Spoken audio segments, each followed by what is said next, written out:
Certificate नै छ।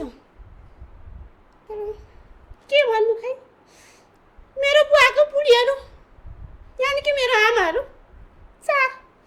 चारजना। मेरो आमा कान्छी पनि के भन्नु काइली भयो।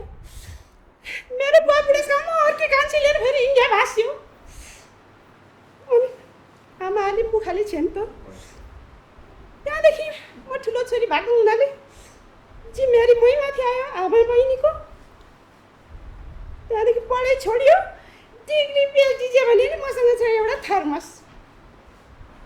मैले कुनै 5 स्टार होटलमा होइन, मैले कुनै फ्यान्सी क्याफेमा पनि होइन, फुटपाथको सडक गल्ली गल्ली चिया बेच्ने गर्छु। काम पऱ्यो भने त यो थर्मस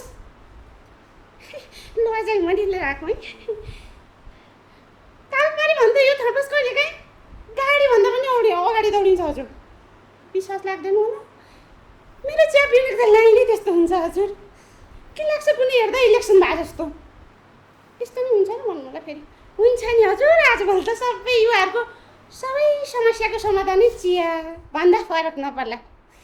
टाउको दुखे चिया, टेन्सन भयो चिया, बिहान उठ्दा चिया, पेट दुखे चिया, पाल्स भयो चिया, हुँदा फेरि बिग्रियो भने पनि चिया हजुर।